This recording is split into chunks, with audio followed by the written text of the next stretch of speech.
Hi hello ನಮಸ್ಕಾರ welcome to unbox kitchen. ಒಂದು ವಿಭಿನ್ನವಾದ ಸೊಪ್ಪಿನ ಪಲ್ಯ ಮಾಡೋಣ. ಸ್ವಲ್ಪ ಎಣ್ಣೆ, ಸಾಸಿವೆ, 2 ಈರುಳ್ಳಿ ಹಾಕ್ಕೊಂಡು ಫ್ರೈ ಮಾಡ್ಕೋಬೇಕು. ಸ್ವಲ್ಪ ಜಜ್ಜಿರುವಂತಹ ಬೆಳ್ಳುಳ್ಳಿ. ಇಲ್ಲಿ ನಾನು ಸಬ್ಬಕ್ಕಿ ಸೊಪ್ಪು, ಸಿಲ್ಕರ್ವೆ ಸೊಪ್ಪನ್ನು ತೊಗೊಂಡಿದ್ದೀನಿ. ನೀವು ಯಾವ್ದು ಸೊಪ್ಪು ಬೇಕಾದರೂ ಯೂಸ್ ಮಾಡ್ಕೊಳ್ಬೋದು. ಇದನ್ನೆಲ್ಲ ಹಾಕ್ಕೊಂಡು ಚೆನ್ನಾಗಿ ಮಿಕ್ಸ್ ಮಾಡ್ಕೊಳ್ಬೇಕು.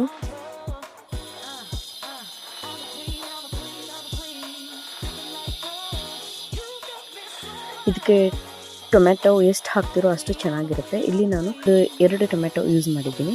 ಸ್ವಲ್ಪ ರುಚಿಗೆ ತಕ್ಕಷ್ಟು ಉಪ್ಪು, ಸ್ವಲ್ಪ ಖಾರದ ಪುಡಿ, ಸ್ವಲ್ಪ ಧನಿಯಾ ಪುಡಿ, ಚಿಟಿಕೆ ಅರಿಶಿನ ಇಷ್ಟನ್ನು ಹಾಕ್ಕೊಂಡು ಮಿಕ್ಸ್ ಮಾಡ್ಕೊಳ್ಬೇಕು.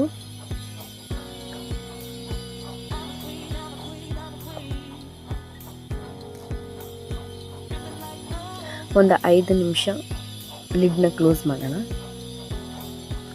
ನೋಡಿ, ಈ ರೀತಿ ನೀರೆಲ್ಲ ಕಮ್ಮಿ ಆಗಬೇಕು. ಡ್ರೈ ಆದಮೇಲೆ ಸೊಪ್ಪಿನ ಪಲ್ಯ ರೆಡಿ. ಚಪಾತಿ ಜೊತೆಗೆ ರೆಡಿ. ನಾನು ಮಾಡಿರುವಂಥ ರೆಸಿಪಿ ನಿಮಗೆ ಇಷ್ಟ ಆದಲ್ಲಿ ಪ್ಲೀಸ್ ಲೈಕ್ ಮಾಡಿ, ಶೇರ್ ಮಾಡಿ, ಸಬ್ಸ್ಕ್ರೈಬ್ ಮಾಡಿ. ನನ್ನ ಮುಂದಿನ ವಿಡಿಯೋಸ್ ನೋಟಿಫಿಕೇಷನ್ಗೋಸ್ಕರ ಪಕ್ಕದಲ್ಲಿರೋ ಬೆಲ್ ಐಕಾನ್ನ ಕ್ಲಿಕ್ ಮಾಡಿ. Thank you.